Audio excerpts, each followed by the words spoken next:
En el tema que ahora comenzamos, dinámica, introduciremos los conceptos de fuerza y de masa y los relacionaremos con el movimiento de los cuerpos.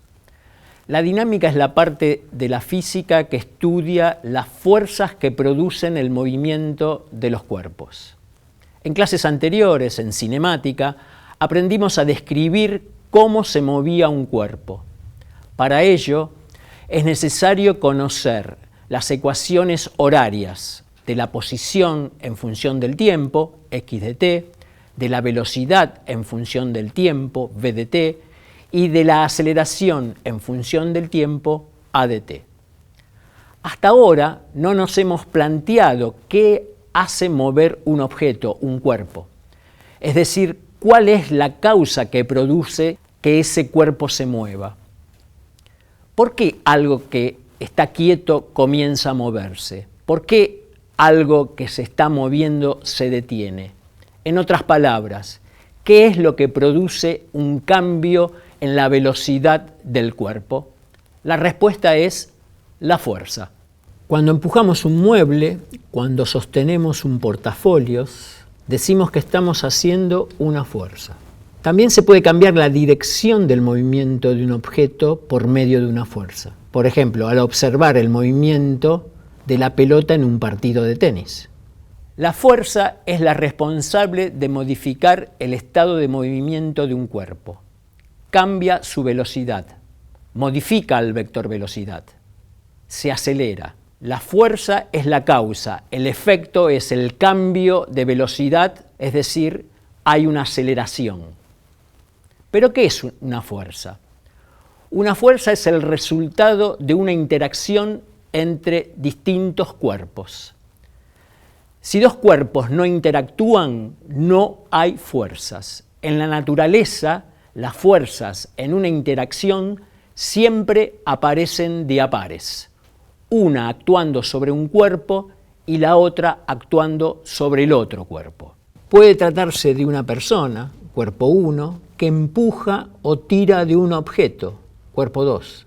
En este caso, la persona entra en contacto, es decir, en interacción con el objeto.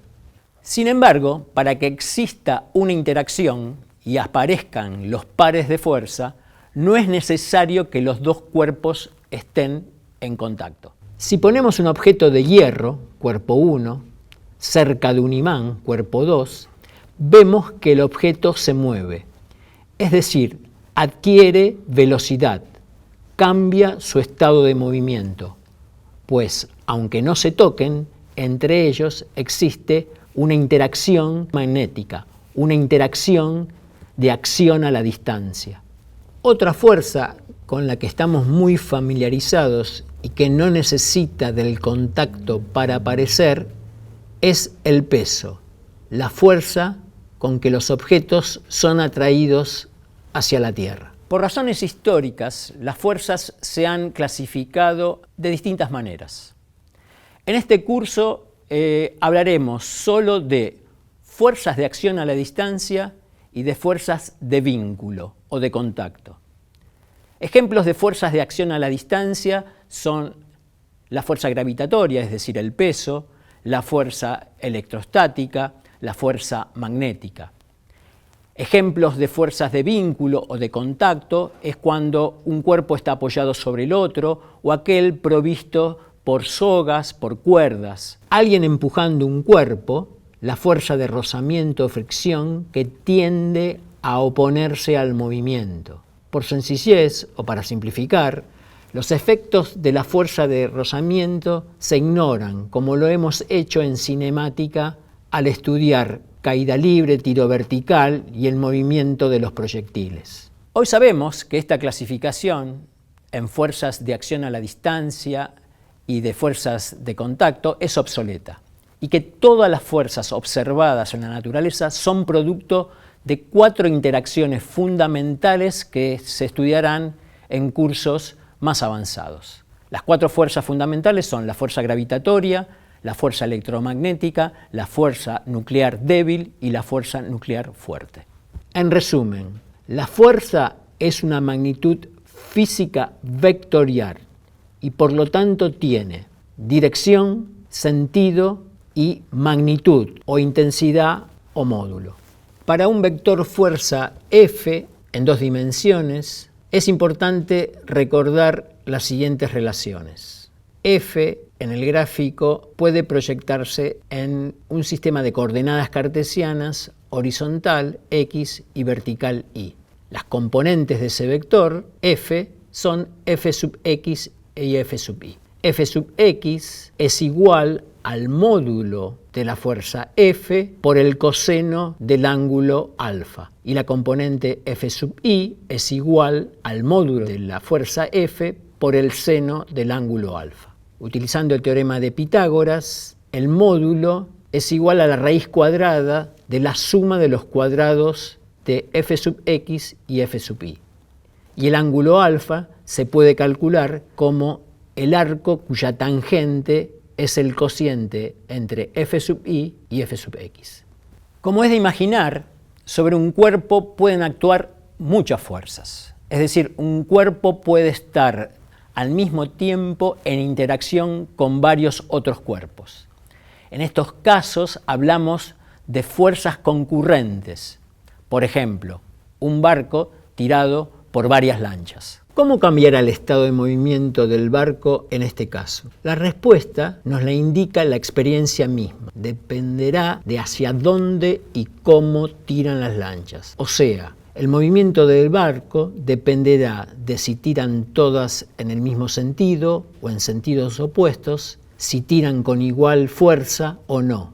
Es decir, que el efecto que vamos a ver, lo que afectará el movimiento del cuerpo, es la fuerza total o la fuerza neta, es decir, la suma de todas las fuerzas que las lanchas hacen juntas. Lo denominamos fuerza resultante. Cuando la fuerza resultante es 0, decimos que el cuerpo está en equilibrio. Por ejemplo, si 2 lanchas tiran del barco con igual fuerza y en sentidos opuestos, la resultante es 0 y el barco no se mueve. Es importante recordar a la hora de calcular la fuerza resultante que estamos sumando vectores. Matemáticamente representamos la suma con la letra griega sigma mayúscula. La fuerza resultante es igual a la sumatoria de todas las fuerzas aplicadas con el cuerpo. Recordemos que los vectores se suman coordenadas a coordenadas. Para hallar la resultante sobre un cuerpo, al igual que lo hicimos en cinemática, vamos a suponer que los cuerpos son puntos. Es decir, no nos va a importar en qué parte del cuerpo está aplicada la fuerza, aunque en realidad esto sí es importante para determinar cómo se moverá el cuerpo. La unidad en que medimos la fuerza en el sistema MKS es el newton. Un newton es igual a 1 kilogramo masa por 1 metro sobre segundo al cuadrado. Ya veremos más adelante por qué resulta esta combinación de kilogramos, de metro y segundo. Fue Isaac Newton, alrededor del año 1660, quien estudió la relación entre las fuerzas y el movimiento y explicó, mediante la formulación de 3 leyes, que la causa del movimiento es la interacción de un cuerpo con otro cuerpo, no necesariamente en contacto. La primera ley de Newton, o ley de inercia, dice: todo cuerpo permanece en su estado de reposo o movimiento rectilíneo uniforme si sobre él no actúan fuerzas o si la suma de estas fuerzas, es decir, la fuerza resultante, es nula. Esta ley nos indica que si la fuerza resultante aplicada sobre un cuerpo es nula, es decir, F sub r es igual a 0, el cuerpo mantendrá la velocidad que tenía. En el caso en que estuviese detenido, v es igual a 0, permanecerá en reposo. Este caso es un ejemplo muy intuitivo. De nuestra experiencia cotidiana, todos sabemos que las cosas no se mueven solas. Si dejo una pelota que está quieta sobre el piso, voy a encontrarla en el mismo lugar si nadie la toca, ni hay corrientes de aire. La parte que no es tan fácil de imaginar es que si alguien hace rodar la pelota con un breve empujón y le da una velocidad de, por ejemplo, 20 centímetros por segundo, la pelota seguirá moviéndose a la misma velocidad eternamente o hasta que alguien la frene. Sabemos que eso no es lo que sucede. Las cosas en algún momento se frenan. Y esto es porque es muy difícil encontrar en la vida real ejemplos en los que no haya fuerza resultante. La segunda ley de Newton, o también denominada ley de fuerza, dice: la fuerza resultante es directamente proporcional a la aceleración y tiene igual dirección y sentido que ella. El enunciado de esta ley es directamente traducible a una ecuación que puede escribirse como fuerza resultante igual a la suma de todas las fuerzas aplicadas sobre el sistema, y eso es igual a masa por aceleración. Puede verse que las dos primeras leyes van en perfecto acuerdo. Si no hay fuerza resultante, es decir, si la fuerza resultante es igual a cero, entonces, por la segunda ley, la aceleración también es nula, es decir, a es igual a cero. Y por tanto, la velocidad es constante, el movimiento es rectilíneo uniforme, como afirma la primera ley. Es decir, fuerza resultante igual a cero, es decir, aceleración igual a cero, lo que implica que la velocidad es constante. Observar que la aceleración no depende solamente de la fuerza resultante aplicada, sino también de la masa del cuerpo. Por ejemplo, si se aplica la misma fuerza F para mover un fardo de masa m minúscula o un container lleno de masa m mayúscula, las aceleraciones que adquieren ambos cuerpos serán distintas. Como la masa del container m mayúscula es mayor que la masa del fardo m minúscula, la aceleración que va a adquirir el fardo va a ser mayor que la aceleración que va a adquirir el container. ¿Qué es la masa de un cuerpo? La masa de un cuerpo es la cantidad de materia que constituye al mismo, que tiene un cuerpo. Es una unidad física escalar y su unidad en el sistema MKS es el kilogramo masa. Antes dijimos que la fuerza se medía o se mide en newtons. Esta ley nos permite encontrar a qué equivale un newton, que notaremos como N, unidad de fuerza, es igual a la unidad de masa por una unidad de aceleración.